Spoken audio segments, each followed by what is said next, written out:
Hi, welcome to Pennsylvania Newsmakers, and as always, thanks for watching. Well, it's time for, this is the time when we get a Democrat and a Republican lawmaker, and we'll see if we can get them to agree on something. We'll be back in a moment.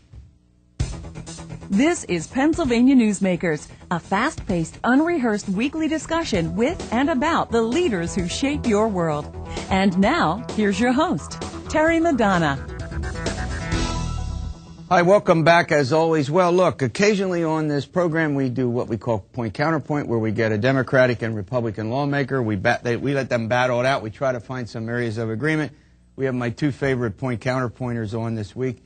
From Dauphin County, Senator Jeffrey Piccola, who represents the 15th Senatorial District. Right. I got this right. And State House member Representative Michael Sturla represents Lancaster and a suburban part of Lancaster, the 96th, right, Representative? Right. Look, as always, I'm glad to have... Look, I want to get into something, have a little fun here for a minute. See, the traveling presidential roadshow is gone, right? We had a lot of fun in this state. 7 weeks of intense... Lots of activity. I think the Democratic voters got heavily invested in this. Senator Piccola, your race was over on the Republican side, but wasn't it a good thing to get so many candidates here and so many voters involved? It was terrific, and I didn't get one thank you letter from Ed Rendell because I was the one responsible for keeping it in April. Is that right? The House, I think, passed the bill to move it to February, and I held it up in my state government committee because I refused to have... I said have 2 primaries, but if you want to do it, but nobody wanted to pay for 2. But that wouldn't be but the expense of 2 I mean, I think the bigger point is, Representative Sturla, let me go to you. I mean, isn't the bigger point here that all the voters of our country ought to be involved in helping to pick the nominee? I mean, that's not some pie in the sky civics lesson. Well, I guess that's true, although, quite frankly, the way that the parties operate is completely at the will of the parties. Well, that's picking true. Their candidates. So some have caucuses, which I find to be very undemocratic, small d, because if you're working, if you can't get free for an evening, you can't participate. I don't think a caucus is particularly democratic at all. But I mean, is the sentiment right that Senator Piccola is probably right. We need a national system, but wasn't it a great thing, I mean, for the voters of our state? It was great, and in terms of engaging new voters also. I mean, when people feel that they have a stake in the process, they will take the time to get involved and spend some time making sure they get registered and listening to some of the debates on television and doing some of those things. If you say, the decision was made 3 months ago, if you want to participate afterwards, though, we'll let you. Most of them just ignore it. Well, but the fun thing for me, as someone who covered it and who had really thoroughly got engaged in it myself, was that these were candidates who got they got into small towns. Presidential candidates going into small towns in our state. I mean, that's something that Well, the problem though is if you hadn't had that 6 weeks, you wouldn't have had that. You'd have had nothing but mass media, and if every state or every region is on a particular day, you're not going to have that kind of intense activity. So we were actually it was a stroke of luck, really, because there was no primary before us of any significance, so they could come in and spend a whole lot of time. No, I don't disagree, but it was one of the most fortunate circumstances for our state in modern presidential primary politics. I think you both would agree there. Oh, absolutely, and I haven't gotten any thank yous from the Democrats for this. So all right, I got to ask you this question. Now, you're going to the convention, right? Are you going to your convention? No, I'm not. You're going to your convention, and you're an Obama guy, right? Should Senator Clinton stay in this race, or you have any problem with her staying in this race for a while? I mean, I think it's sort of beating a dead horse at this point in time, but.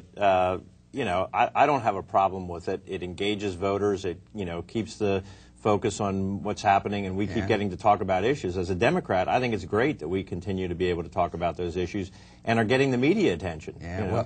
Well, now let's talk about Senator McCain. I don't know who you supported if you had a so-called horse in this race, but he's the nominee. You think your party will rally behind him, particularly the social conservatives? Yeah, I think so. I think the next big event will be who he picks as his running mate, and I think the conservative wing of the party, which is a little, I guess, non-enamored of him because of on a couple of issues. I think they can be brought into the fold strongly if he picks the right kind of running mate. And the same thing with Senator Obama. Do you think ultimately the Clinton wing, I'll call it that for lack of a better way to put it at the moment, will rally behind? Yeah, I mean, when you look at the alternative, it's a pretty clear choice. So I don't think there's going to be a problem there with unifying the party. There's people that think it's going to be divided, and I don't see that at all. I mean, you know, people will make public pronouncements now when they're getting called by a polling company to, you know, make sure that they can stand for their candidate, but we'll come together. There's not a problem. All right, we're going to run to a break. I know we got you here to talk about state issues, but I think you would both agree this is an amazing presidential election year on both sides. Have you seen this much interest? I mean, just people engaged in this process? I mean, no two ways about it. It is very interesting because it's an open seat. There's no incumbent vice president running. So I think there's a lot of engagement. But I've seen those kinds of elections. I mean, the 1980 election was a very dynamic. We're going to have a election. huge turnout, maybe a record turnout. All right, we'll be back. State issues following these words. This broadcast of Pennsylvania Newsmakers is presented by the Pennsylvania Chamber of Business and Industry, the statewide voice of business. This broadcast of Pennsylvania Newsmakers is presented by Pennsylvania Medical Society. Doctors and patients, preserve the relationship. And by the Pennsylvania Manufacturers Association. Business in Pennsylvania is our business. Hi, welcome back to the program with State Senator Jeffrey Piccola and House Member Michael Sturla. We were talking about the presidential election. Let's talk now a little bit about the important state government issues before the Pennsylvania legislature. Representative Sturla, let me start with you. Look, we got just a relatively few weeks, it seems, until the state will have to do its annual budget exercise. It seems, as we sit here today, very little progress is being made. Is this going to be the 6th straight year which Governor Rendell's budget is not passed on time by the legislature? Yeah, I'm pretty confident of that. Oh, thank you. You just ruined everybody's summer. Yeah, mine included. Yours included. You know, but I think that that's part of what Governor Rendell has done and said throughout his tenure is that there's certain things he wants to get accomplished. He doesn't want to be a lame duck governor, and even when he wasn't, and he was in his first term, he wanted to get certain things accomplished, knowing that there are some pressing needs in Pennsylvania, whether it's health care or education or, economic development. And so I think he's going to, again, dig his heels in and say, we got to make some progress on some of these issues. On time or not? No, not on time. I mean, almost nothing has been done. And well, here's what I don't understand about this. Governor, these proposals were made months, in some cases, over a year ago, with the February address of a year ago. And I want to talk at least about two pieces of it. Certainly the education funding, I know something that both of you know a lot about, and the maybe the health care before we leave here today, another important proposal that Rendell has. What is the problem, Senator, let me start with you. What is the problem that the proposals are made in February, we're now in the end of May, and when this show airs over Memorial Day weekend, well, let me identify three. First of all, you have divided government. Republicans control one, and sometimes in the past, two chambers of the legislature. The governor's a Democrat. So consequently, different agenda, different priorities, and it takes time to iron all that out. Secondly, the big issues are out there. I mean, we know the gross amount of dollars that have been proposed and the revenues, but the devil is in the detail, and there are literally thousands of small items that don't even appear as line items that have to be negotiated, and that takes time. That literally takes a lot of time. And the third one is this year, and even last, is that we are in a downturn in the economy, and the revenues are just not going to be what they were, and it's an election year, so it's going to be there's a lot of conflicting pressures being brought to bear this year, and I think nobody quite knows where to get started. Some discussions have taken place, but do you think? I mean, I want to get into these issues in particular, but do you think that the sort of the changes in the lead? I mean, Senator Piccola talked about this business with the size of the budget and the complexity of it. But you've also had new leadership in the Senate, in Senator Piccola's chamber. You've had new leadership in your chamber, in the House, and even new, at least the top guy in the Senate. And is all that played into the mix of this as well? To a certain extent, I think you have people that don't have long-standing, agreements and understandings of how they're doing business and things like that.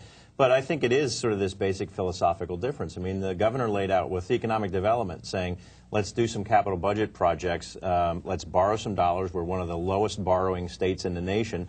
Let's borrow some dollars, use those dollars now while the economy is slow to stimulate the economy and get some projects done that, quite frankly, in a lot of communities, they've been waiting for years to get started. Yeah. You know, so there's those kinds of things, and other people saying, no, wouldn't borrow a dime now. You know, so on education funding, the governor's laid out a plan to, over 5 or 6 years, increase funding for education. And some people say, no, let's just do 1 year because we don't want to lock ourselves into anything. You know, there's some basic philosophical differences, I think. Well, I think there's some big philosophical differences. I think you're right about that, particularly between the Senate Republicans on the one hand and, well, actually the House Republicans on some of the tax reform stuff, pretty significantly different than what you all in the House Democratic chamber want. Well, let's talk about the education piece for a minute. Governor, as you point out, wants to, from a study that was done called the Costing Out Study, wants to, in a sense, dramatically increase the state share. He wants to bring it back to what it was. There's obviously controversy about that. What are the prospects that that will pass in the legislature as we sit here today? Well, I think there's going to be a lot of pressure to at least pass something close to what he proposed for this year. The question is whether or not it's just a one-year deal or whether it's long-term. I would hope that we would look at this and understand that it should be a long-term deal. School districts are struggling every year to try and figure out what their projections are and where they're headed and how they're going to do things. If we don't give them some long-term projection, we might as well forget about whether or not we're doing property tax reform or any of that kind of stuff. First of all, do you agree with the general approach that the governor is recommending here? And secondly, do you think what's going to happen to it? Well, I don't necessarily agree or disagree. I think this costing out study recommended, I forget the huge amount, $2.6 billion, I think, over a period of 4 or 5 years. But where is that money coming from, number one, particularly this year? Secondly, the study also recommended some accountability measures to make sure this money is being spent properly. And that's always been my bugaboo about just dumping more and more money into public education without accountability. So if you get significant accountability, I'm going to look more favorably on the money. Now, I hate to do this, but I'm going to agree with the governor on a major and significant education issue. He has brought forth through the State Board of Education statewide testing for high school graduates, so that similar to what they have in New York with the Regents exam, so that a diploma and you're in favor of that? I am in favor of that. That's accountability. Yeah. Now you were shaking your head yes when the senator was talking about these accountability measures. You also agree with that? Yeah. I mean, we can't just be shipping money off. I mean, for years we have actually increased the state share of funding every year greater than the rate of inflation. And I keep seeing my local property taxes go up. I mean, so, it's the old, you keep sending more money and somebody keeps spending more than you send them. And I agree with you on that, Mike. And that's why I don't really have a lot of optimism for this costing out study until we get rid of the school property taxes in this state, because you're never going to really get equity until you get rid of that. Both of you have supported that, right? Going to some other measure, sales or income tax or... Well, I think it needs to get spread over a broader thing. We've basically got economic pockets within each county at each school district. You go from one side of the line to the other, and your taxes are 40% higher, and you can live 6 houses away from each other. We got to run to a break, but I'll pose this question. Both of you have decent-sized cities in your districts, right? You have Harrisburg and you have Lancaster. Right. The big question of fairness to districts and all of that has also come into play in this study. We're going to take that up and more following these words. This broadcast of Pennsylvania Newsmakers is brought to you by Pennsylvania Credit Union Association. Pennsylvania Credit Unions, where people are worth more than money. To find a credit union that is right for you, check out ibelong.org. And by the Energy Association of Pennsylvania, Pennsylvania's energy information source. This broadcast of Pennsylvania Newsmakers is presented by the State System of Higher Education. 14 state-owned universities. The state system is the largest provider of higher education in Pennsylvania. And by the Hospital and Health System Association of Pennsylvania, working towards a healthy Pennsylvania. Hi, welcome back to the program with Senator Piccola and Representative Sturla. It's Point Counterpoint. We're mostly on the agreement side of it. We'll see where we can go. Look, both of you represent two urban centers. There's this big debate about the fairness of the formula by which the school districts get money. Representative Sturla, let me start with you. Do you think we need to change the way that funding goes to school districts? Oh, absolutely. I mean, what we've done is we have these little, small districts divided up. There's 501. In most states, there's one per county. And what that does is, example in Lancaster, the homeless shelters in the county of Lancaster are all in the city of Lancaster. So we identify close to 1,000 homeless students a year in a school district that has 12,000 students. Right. All those kids didn't originate in the city of Lancaster, but when they became homeless anywhere in that region of 500,000 people, they moved to the homeless shelter, and they became basically our responsibility. That's costly. Yep. What do you think about it? Well, there's no doubt that urban districts have peculiar problems unique to them that cost extra money.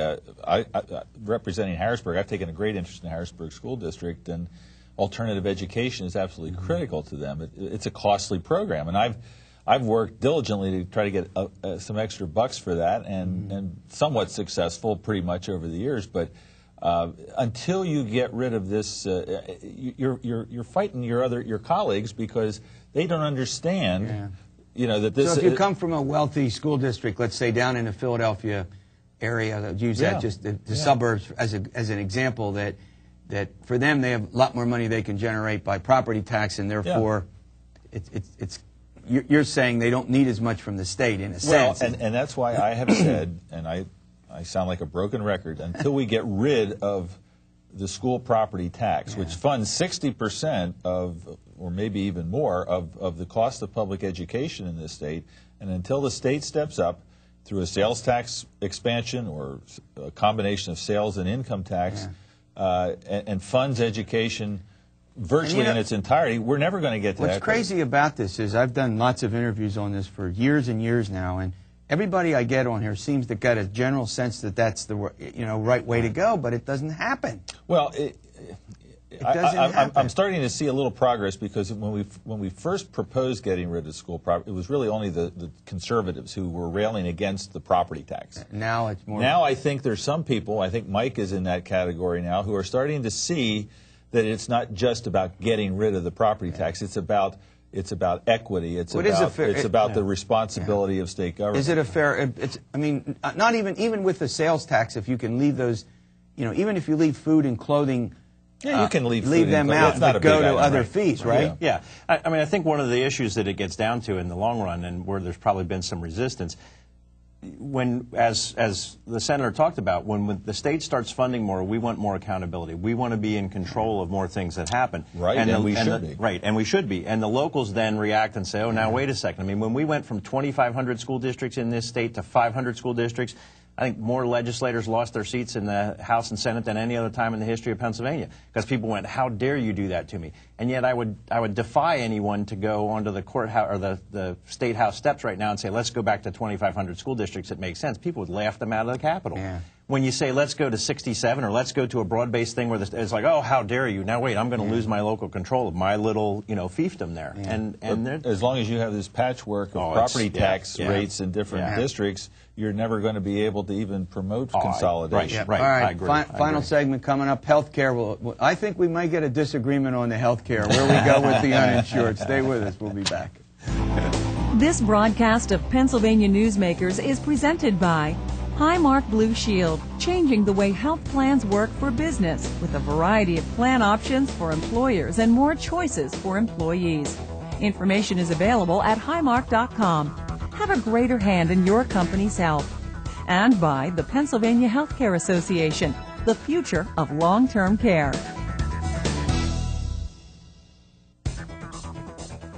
This broadcast of Pennsylvania Newsmakers is presented by Penn Future, where we believe that every environmental victory grows the economy, and by the Pennsylvania Cyber Charter School, bringing educational innovation and freedom to the children of Pennsylvania.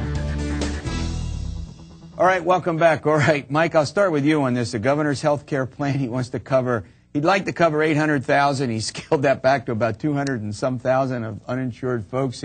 Well, he's searching around for a way to fund it. Go to the M-Care Fund. That's a fund that provides medical, this gap, liability coverage gap for doctors. What's going to happen with health care? Give us your best guess. Is the administration going to win this one? I think we'll get something. I think it'll be pretty scaled back. Unfortunately, I mean, there are working Pennsylvanians. We're not talking about people who aren't working. Those people are already covered with medical assistance. What we're talking about here is people that are working every day in Pennsylvania that can't get health care coverage, can't afford it, can't get the basic needs that they have to cover their health care. Then they get sick, then they're off work. Then, I mean, it's a spiraling cycle of poverty, even though they're working. It's the working poor that we're looking at here. Now, one of the sources that first of all, what's going to happen? Give us Senator Piccola's best guess here. We will probably fiddle with the existing program and expand it a little bit. There's currently about things like S-chip and the what's that? There's a for adult basic. Adult basic is I think where he's going, because the children are covered. I mean, and your problem is getting people to sign up. Well, with the children, they won't sign up. I mean, the program's there, but the adult basic has a waiting list, and I think we'll probably try to accommodate that waiting list to some degree. But the big problem is, the cup. The conservatives look at the cup in this issue as being like 95% full, and the liberals look at it as being 5% empty. We have one of the best healthcare systems in the country in this state. We do have uninsured folks. There's no question, and the issue is we need to target them and figure out the best and most efficient way. So is the argument between you two here not that they should be covered, but how you do it? Is that the argument? I think that's. But you have. I love it when he says that, because he's one of the few that will say that we actually ought to cover everybody. And really? I don't really care how we cover them as long as they're covered. And I don't think the governor cares. Right, I mean, he's been on this program. And, I mean, what about the taxes? I mean, if you have to resort to a tax, cigarette tax, the proposal is to increase it by 10 cents. Can the smokers bear anymore? Or are there any smokers left? Does anyone care? Yeah, does anyone care? We didn't talk about the smoking ban. That's true. Well, I'll tell you what, we're out of here now, but we'll come back. The smoking ban is an important thing. Yes, no smoking ban. Does it get done before June 30? Yes, no? I think something gets done, but I don't think it's going to be much of a ban. That's my All right, we're out of time. See you next week for another edition of PA Newsmaker, and as always, stay well.